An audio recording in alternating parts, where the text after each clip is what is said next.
Russia Ukraine మధ్య యుద్ధాన్ని ఆపడమే లక్ష్యంగా అమెరికా అధ్యక్షుడు ట్రంప్, రష్యా అధ్యక్షుడు పుతిన్ మధ్య జరిగిన కీలక సమావేశం అసంపూర్ణంగా ముగిసింది.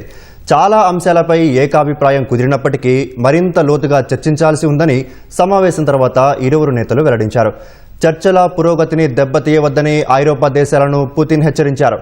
తదుపరి చర్చలు మాస్కోలో జరపాలని పుతిన్ ప్రతిపాదించగా అధికారులతో చర్చించి నిర్ణయం చెప్తానని ట్రంప్ పేర్కొన్నారు. ప్రపంచమంతా ఆసక్తిగా ఎదురుచూసిన అమెరికా, రష్యా అధ్యక్షులు ట్రంప్, పుతిన్ల భేటీ సామరస్యపూర్వక వాతావరణంలో జరిగింది. తొలుత ఇద్దరు నేతలు అలస్కాలోని యాంకరేజ్ కు చేరుకున్నారు. అక్కడ పుతిన్ కు ట్రంప్ స్వాగతం పలికారు. ఇరువురు నేతలు కరచాలనం చేసుకుని ట్రంప్ వాహనంలో సమావేశ ప్రాంగణానికి చేరుకున్నారు. ఈ సందర్భంగా విమానాశ్రయంలో ఇరువురు నేతల్ని మీడియా పలు ప్రశ్నలు అడిగినప్పటికీ సమాధానం చెప్పకుండానే వారు వెళ్లారు.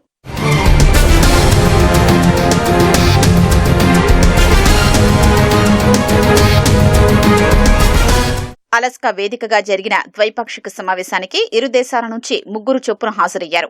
అమెరికా తరపున అధ్యక్షుడు డొనాల్డ్ ట్రంప్, విదేశాంగ శాఖ మంత్రి మార్కో రూబియో, ప్రత్యేక రాయబారి స్టీవ్ విట్కాఫ్ పాల్గొన్నారు. రష్యా తరపున అధ్యక్షుడు పుతిన్తో పాటు విదేశాంగ శాఖ మంత్రి షెర్గీ లావ్రోవ్, విదేశాంగ సలహాదారు యురీ యుషకోవ్ పాల్గొన్నారు. తొలుత ట్రంప్, పుతిన్ మధ్య చర్చలు జరుగుతాయని వార్తలొచ్చినప్పటికీ ఇరు దేశాల ప్రతినిధి బృందం పాల్గొంది.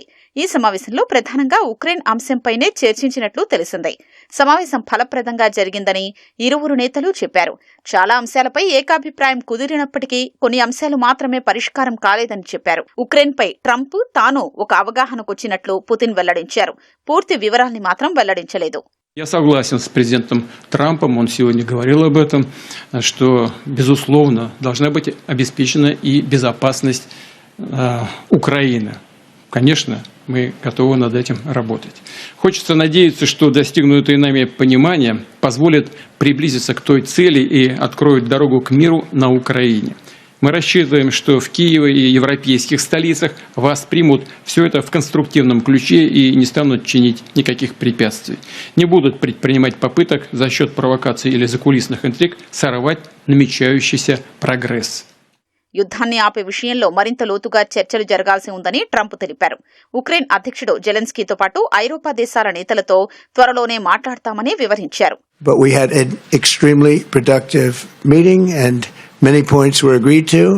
There are just a very few that are left. Some are not that significant. One is probably the most significant, but we have a very good chance of getting there. We didn't get there, but we have a very good chance of getting there. I would like to thank President Putin and his entire team.